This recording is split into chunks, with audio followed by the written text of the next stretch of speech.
הדובר הבא שלנו הוא פרופסור כריסטיאן ויזה, פרופסור למחשבה ולפילוסופיה יהודית מאוניברסיטת גתה בפרנקפורט. Professor Christian Wiese is a professor of Jewish thought and philosophy at the Goethe University in Frankfurt. He's going to talk about God's passion for humankind and human responsibility for the divine, Abraham Heschel and Hans Jonas on Imago Dei, and ethics in a post-Holocaust. Thank you very much for introducing me, and it's a pleasure to be on this panel. What I would like to propose in my paper is an initial posthumous dialogue between Abraham Joshua Heschel and the German-born philosopher Hans Jonas. Despite coming from totally different worlds, they have much in common, both being refugees and survivors of the Holocaust, both being haunted by the murder of their loved ones, and both feeling compelled to explore the question of what Jewish tradition meant for the burning issues challenging the post-Holocaust world. At first glance, it may seem to be an unlikely dialogue. In contrast to Heschel, Jonas came from a strongly secularized family, and throughout his life, even though accentuating his rootedness in Judaism, understood himself as a philosopher committed to pure reason, and he rejected substantial aspects of Jewish tradition, including the authority of the Torah and the Halakha.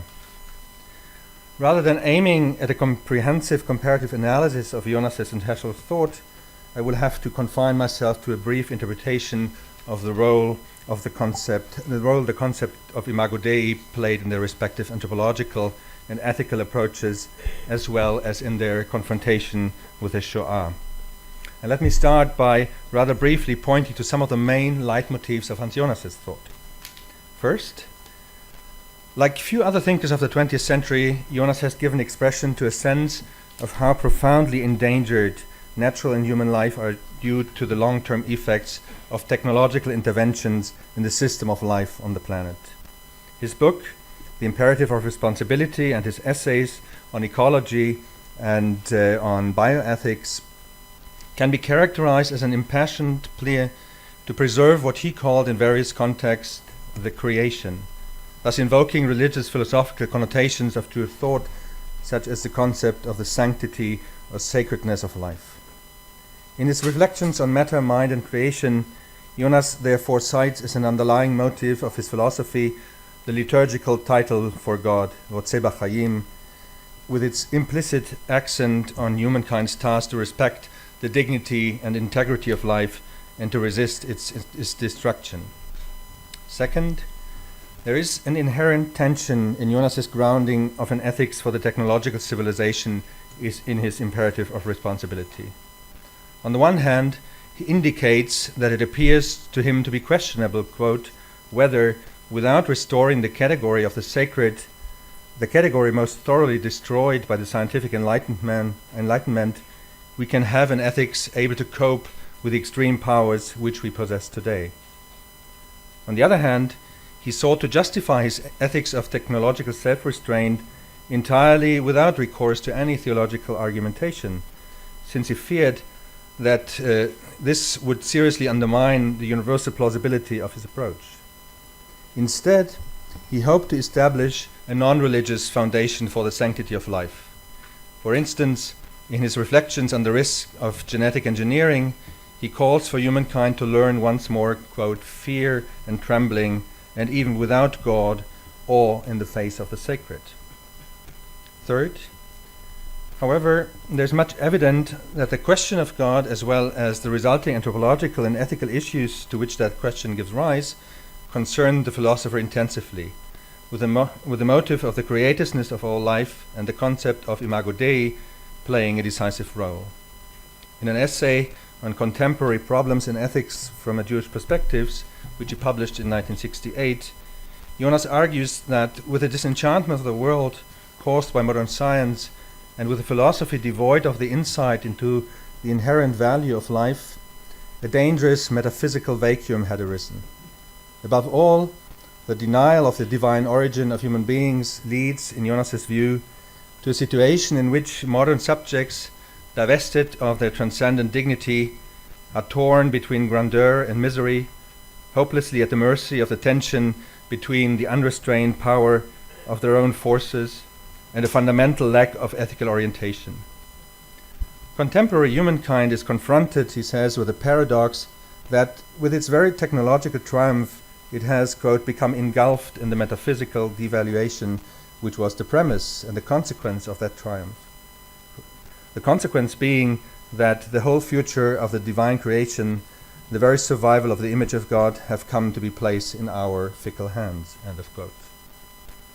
The main role Jonas assigns to Judaism in that context is that of embracing an attitude of modesty, humility, and self-restraint that would temper modern humankind's presumptuousness by returning to the lost sense of mystery, awe, and shame, and by reaffirming the mythical concept according to which the imperfect, mortal human being was created in God's image. 4.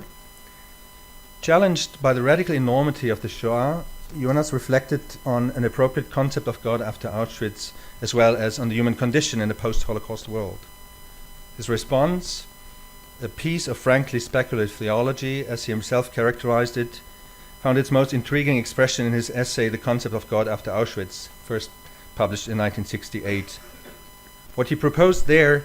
the concept of the powerlessness of a suffering God and of humankind's transcendent responsibility, was later elaborated in his essay on Matter, Mind, and Creation,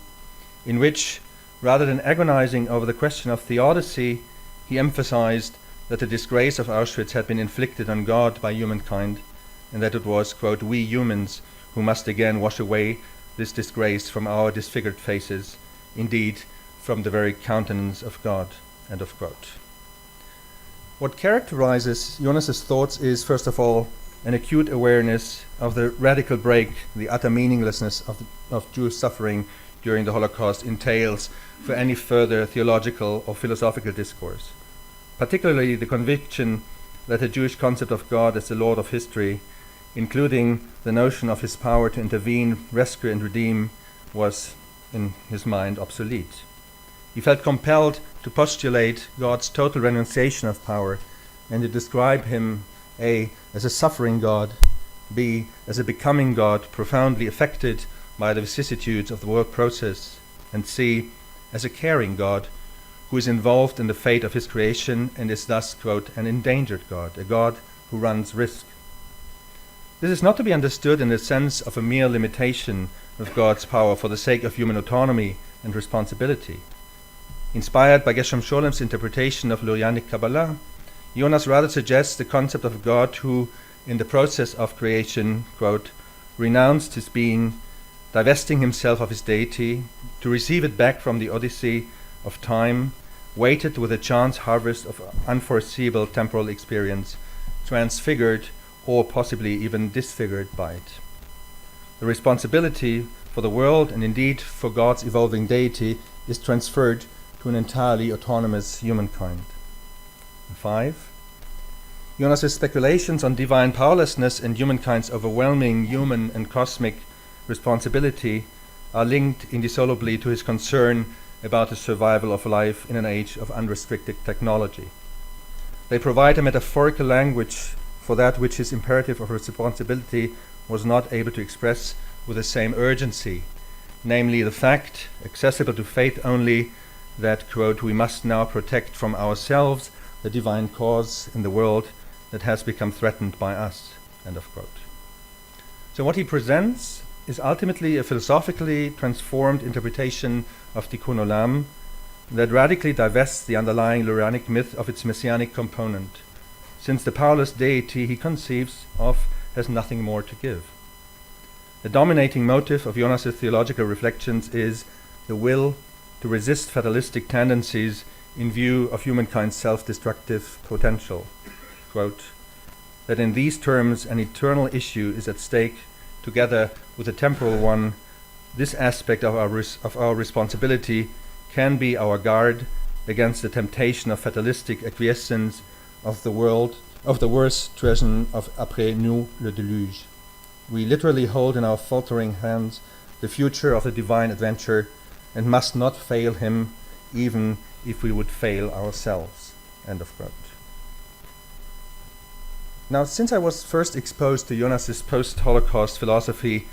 I started imagining a dialogue between him and Abraham Joshua Heschel. And I continue to believe that exploring common concerns and contradicting each other, they would have had something meaningful to say to each other. Particularly Jonas, despite his more rationalistic approach, would have been attracted to Heschel's reflections on Imago Dei and humankind's covenantal partnership with the god of pathos, who's emotionally involved with history, profoundly dismayed by evil and suffering, and in search of human beings, who by taking responsibility for the preciousness and dignity of life would be his partners in perfecting the world. Even more strongly than Jonas, Heschel's theology of Imago Dei, as expressed, for example, in his 1966 article, The Concept of Man in Jewish Thought, emphasizes the supreme mystery of man, rooted in the biblical belief that man has been created in the image, quote, of the God of absolute justice and compassion, the master of nature and history who transcends nature and history. Human beings are real symbols, he says, of God, which lends them a metaphysical dignity that is deeply mysterious and entirely undeserved. Believing in humankind's likeness to God thus includes awareness of the polarity between their grandeur as God's symbols and utter insignificance, the duality, he says, of their relatedness to earth and their affinity with God. As in Jonas's philosophy, Heschel's divine image anthropology, as Edward Kaplan has aptly called it, has a multiple ethical significance, since humankind's transcendent dignity implies, quote, not only inalienable rights, but also infinite responsibilities. Failure to respond to the creaturely dignity and preciousness of the other is, as Heschel stated with regard to political contexts, such as the fight against racism in America, Chilul Hashem. His works display the painful awareness that human likeness to God was constantly under threat of being defiled, distorted, and defeated. Very similar to Jonas's work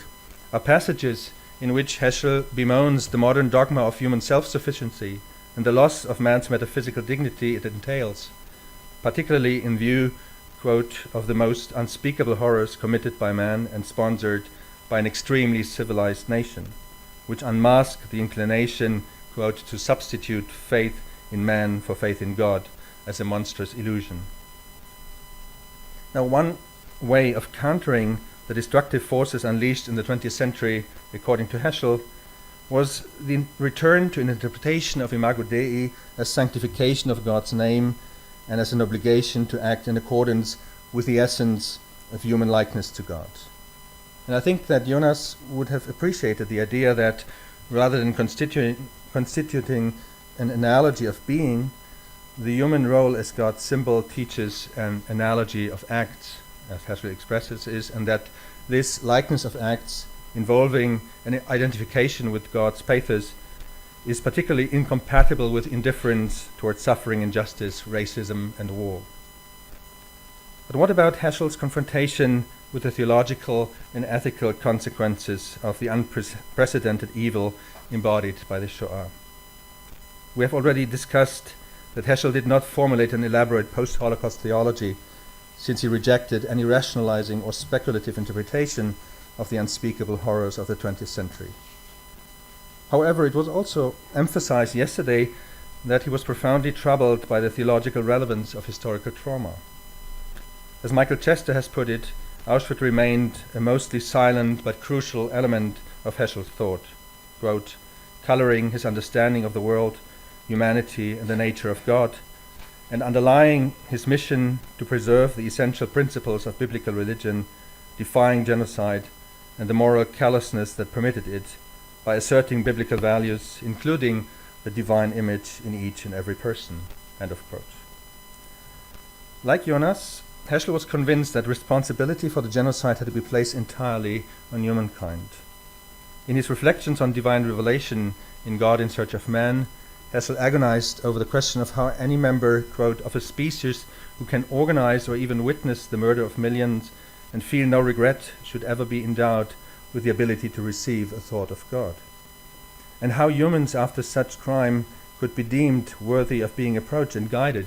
by the infinite God.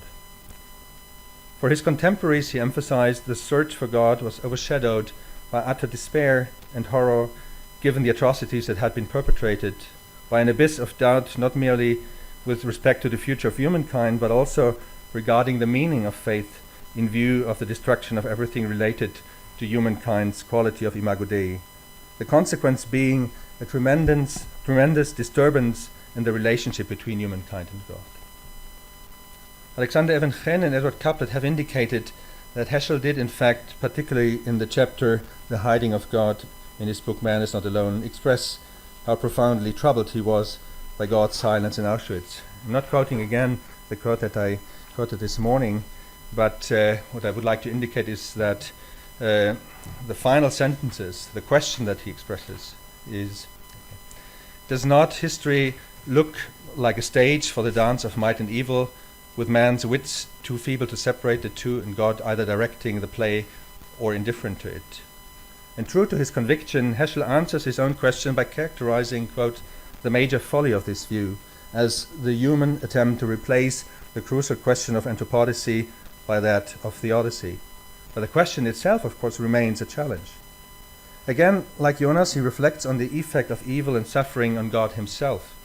even though the accent is not so much on his voluntary self-limitation and powerlessness, but rather on humankind's active role in silencing and expelling God, forcing him into hiding in exile.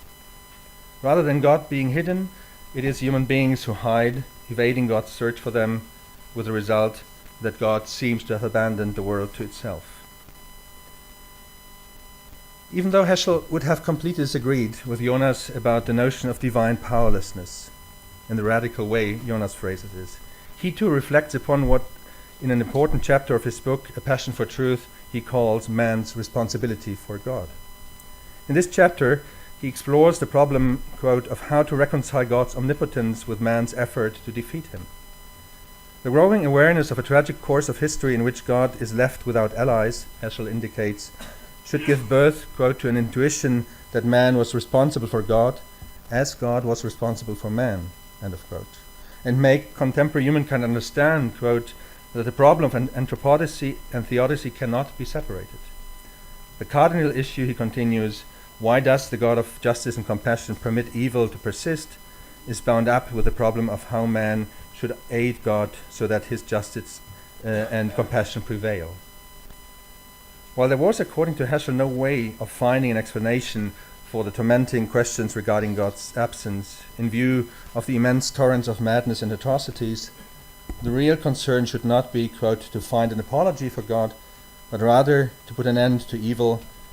an end to the epilepsy of God's presence. What is needed, he says, is a sense of compassion for God, the awareness that when man is in distress and terror reigns, quote, there is a cry of anguish in heaven,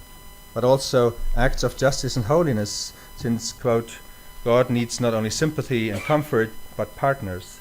silent warriors. The only remedy for God's exile from Heschel's point of view is therefore a restoration of spirituality and the development of a new ethics that would understand humankind as the object of God's passionate concern. By returning to acting according to their own dignity as the image of God, and by opening their souls to God, by letting God again enter their deeds, human beings would give the only possible response to the Holocaust, namely to trust God in spite of his silence and to encourage him to come out of exile as the God who does not turn to human beings as a God of power, but who, as the God of pathos, seeks humankind as his covenantal partner. One further element of the Jewish spiritual vitality to be regained after the Holocaust was, for Heschel, not merely the will to fulfill the human part of the covenant, but also the determination not to give up hope in God's continuing involvement in the process of perfection and redemption. And it is probably here, with regard to the messianic dimension of Tikkun Olam, that the crucial differences between both thinkers, which lends their views a characteristically different guise, come to the fore. I assume that Heschel would have criticized the total absence of the messianic element in Jonas's philosophy,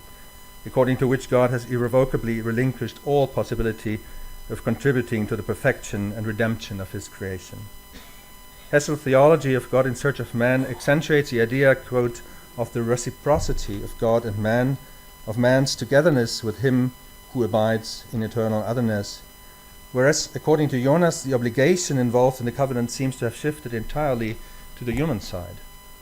In contrast to Jonas, Heschel explicitly understands tikkun olam as a messianic process in which God and humankind are equally involved, in which, however, even supreme human efforts, quote, must fail in redeeming the world. In other words, history is not sufficient to itself. I have a short conclusion, if that's possible. Okay. To conclude, some of the similarities between Heschel and Jonas's thought are indeed striking.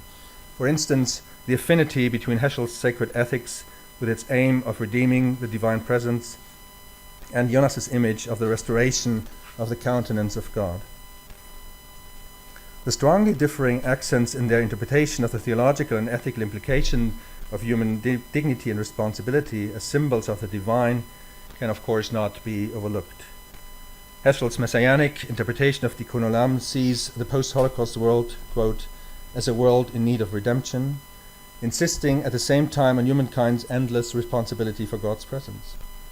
as Alexander Evenchen has put it, and relentlessly emphasizing that human efforts to overcome suffering, injustice, and evil can be seen, quote, as a preparation for ultimate redemption. Jonas, due to his strong emphasis on the meaningfulness of limited, fragmentary, and vulnerable life, due to his fear of the destruction of life's very foundation, and his general anti-utopian skepticism, feels compelled to accentuate the preservation of God's divine adventure as humankind's sole task, thus neglecting Judaism's messianic dimension. However, the dialogue between both thinkers converges in the way they both passionately reject any inclination to succumb to inhumane, destructive, nihilistic, or fatalistic forces, and to evade the duty of taking responsibility for the future. In this regard, Jonas's demessianized version of tikkun olam entails a future-oriented hope as well, sober as it may be, given the potential collapse of technological civilization. And I'm ending with a quote of Hans Jonas. But to be conscious of the shadow, he says, as we are now indeed becoming, turns into the paradoxical ray of hope. It does not allow the voice of responsibility to fall silent. This ray of light does not shine like that of utopia, but its warning illuminates our way, together with a belief in freedom and reason. Thus, in the end, the imperative of responsibility unites with the principle of hope. No longer the enthusiastic hope in an earthly paradise, but the more modest one in the world's continued hospitability to life and the humane survival of our species upon the certainly not poor yet limited legacy that has been entrusted to it. Thank you very much.